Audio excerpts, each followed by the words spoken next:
આ ગામડામાં મને બે માવડિયું ભેગી થઈ ગઈ ને ડોશીમાં તે એક ડોશીમાં બીજા ડોશીમાં કે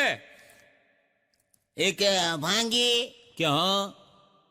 આ મારા છોકરાનું નામ ભોલો છે અને વહુ આવ્યા છે એ હસબન્ડ હસબન્ડ કરે છે પણ હસબન્ડ કઈ બીજું નામ છે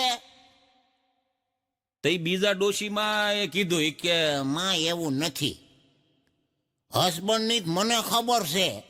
અમાર બાજુમાં એક છોકરો પરણીને આવ્યો ને એ હસબન્ડ હસબન્ડ કરતી હતી ને તે મેં એક દી પૂછ્યું એને કે આ હસબન્ડ શું છે તે એને મને કીધું એ હું તને કહું હું પછી ડોશીમાં એ હસબન્ડની આખી વ્યાખ્યા કીધી એ સાંભળવા જેવી ડોશીમાં કે એ હસબન્ડ એટલે છે ને આ એક અલગ પ્રકારનું બેન્ડ છે અને જેને ઘરના વેલણથી ને ખામણીથી જ વગાડી શકાય હા અને આ છે ને બેન્ડ વગાડવાનો આનંદ છે ને ભાઈ એ પરણેલી બાયું જ લઈ શકે અને આ બેન્ડની ધૂન પાછી ઘરમાં જ રહે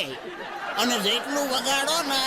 એટલું હસતું રહે એટલે આનો હસબન્ડ કહેવાય અને ઘણા ઘણા હસબન્ડ થઈ ગયા છો આ પપોડી વાગતી બંધ થઈ ગઈ